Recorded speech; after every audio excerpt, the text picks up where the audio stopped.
Boom! Michigan State advances to the Friday in the Big Ten tournament with a 77-67 win over Minnesota.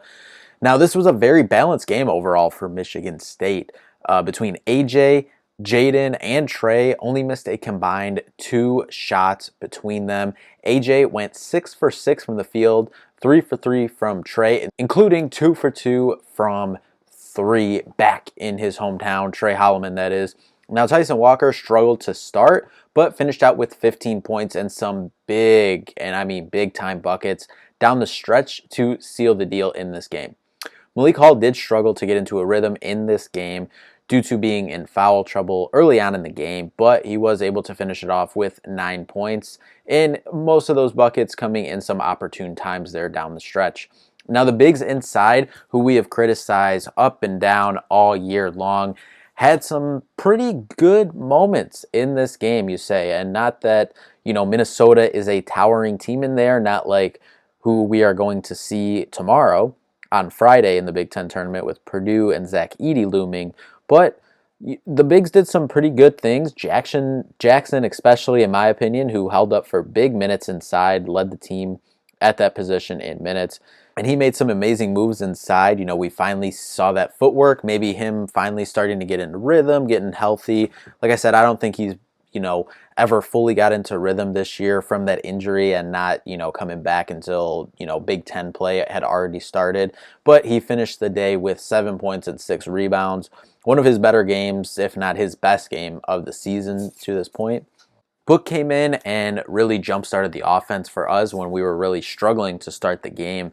Overall, nothing was going. The ball was kind of just being thrown around, whatever. But Book came in, caught a backdoor lob, and then he took a slip screen for a dunk. Might have got away with a little bit of travel there, we see afterwards. But nonetheless, didn't call it in the time. Does not matter. 6 points for Book overall. Didn't play a lot in the second half. Pretty much all of that was in the first half.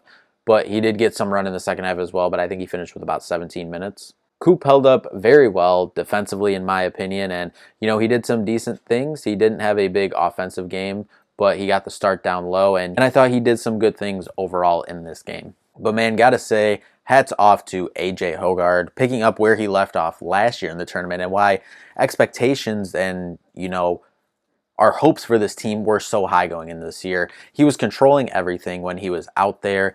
He did throw the ball around a little bit in the first half, having 3 turnovers, but was able to turn it around in the second half, finishing with 17 points, 6 of 6, including 6 of 6 from the field.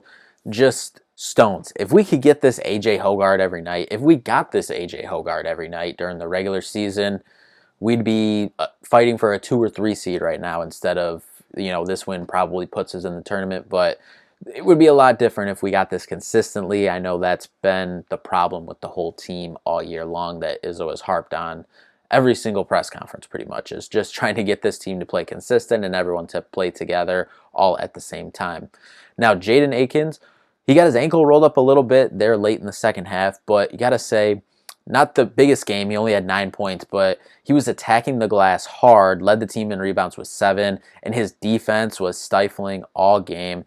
Just found ways to impact the game without his 3-point shot going and without, scoring 14 plus points, 20 points, whatever. Found ways to impact every aspect of the game, which was huge and we needed. Trey Holloman back in his hometown. Can't say enough about the dog he is bringing out there, especially this last week or so when we've needed some tough wins. He was huge in the Northwestern game on senior night, and he was big today as well. And man, he was just solid off the bench today. Leading the team. As we said, he did not miss a shot either. 3 for 3 from the field, those 2 big threes, 4 assists, 2 steals, a block. Feel really good for Trey here. Obviously, like we said, back in his hometown, like to see him stepping up and making an impact in these games, and hopefully he has some more rest of this weekend. So now we got the 24-hour turnaround. We got a rematch and another shot at the number 1 seed Purdue. Obviously, we saw this matchup just less than 2 weeks ago. But we'll be back in a little bit with a preview for Purdue for that game tomorrow at 12 on BTN. But big win. This win stamps you into the tourney. More than likely, you needed one more win to feel really good about Selection Sunday.